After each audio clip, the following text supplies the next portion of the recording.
and my team was lacking offense. Capum, aka Cap Them, and I'm sure he's known as other names. He's considered by many to be a top five forward in this league, and even though um, and the funny thing is, he is a great forward. He's probably a top five statistically for sure, but he's not that active. I mean, let's just call it how it is. The dude plays maybe 50% of the time. Um, McGilla is considered by me, Fuller, and anyone else who has a clue as a top 10 defenseman in this league. Granted, he's new, so some people don't know that much about him, but I've played multiple club games with this guy, and he's solid. I've even gone on record and compared him to some MHL veterans such as Tom Bonzo and Jim Halligan. Um, I've actually compared him to them on the record. Uh, so so basically, let me getting off track here, but so just straight up, let's assume we had just done this thing straight up. McGilla for Capum. I still don't see how even that would be that bad of a deal, considering McGilla is full time active, top notch defenseman. But to sweeten the deal, I also agreed to part with a second defenseman who's got goaltending experience on his resume. That would be Paris Hilton. He has a very solid goaltender, solid defenseman, and if you look at the Legion of Doom's situation, they have a solid starting goaltender. Actually, the first pick in the draft, Ocho, who just had a kid. So his activity level is, for lack of a better term, questionable. I mean, I'm sure he's going to try to play when he can, but it's always nice to have multiple defensemen, multiple goalies, unless Fuller himself wants to go in the pipes, which is certainly an option. All right, let's see. So what else? So those are kind of the main factors. Like I said, I was short of forward, and one of my teammates, Marty McFly, informed me that him and Capim actually used to play on the same club together. So my motivation behind trying to get Capim was to have two forwards to combine with Mike McDonald, my center, and have some, kind of preset chemistry on the top line. So that's kind of where I was going with this. Um, so yeah, that's pretty much the thick of it. That I outlined the main factors. There's several things that went into this trade, and frankly, the whole MHL perception, just like hearing from people talk about who is good, who is good and who's not good, is pretty funny.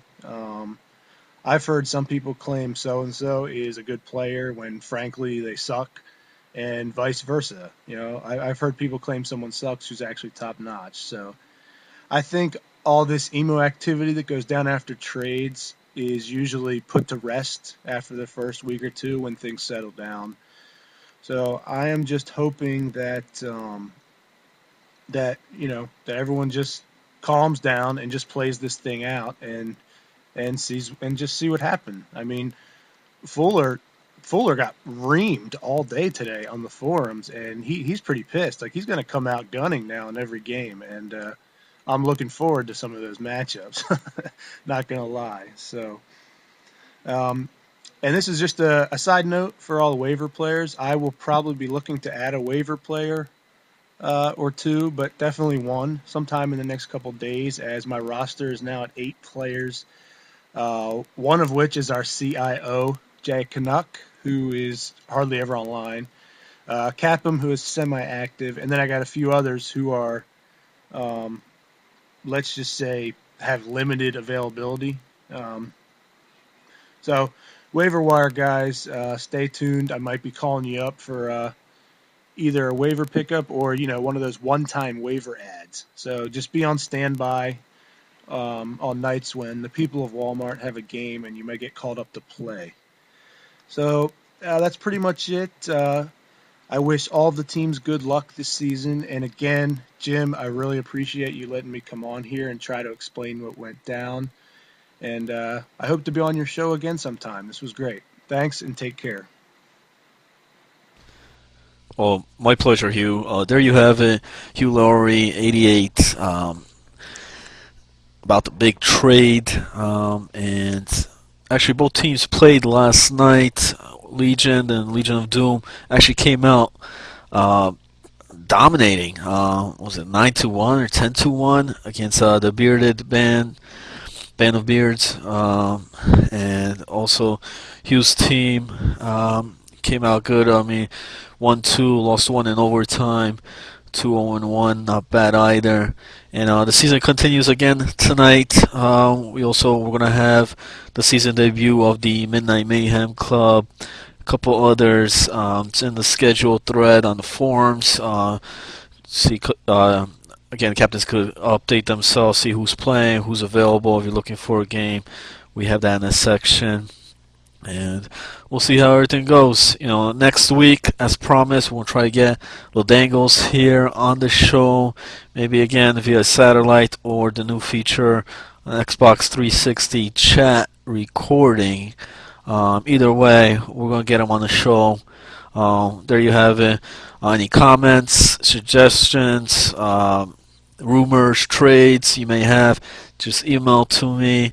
It's mperchala@hotmail.com. You see it on the bottom of the screen there. And, keep it here.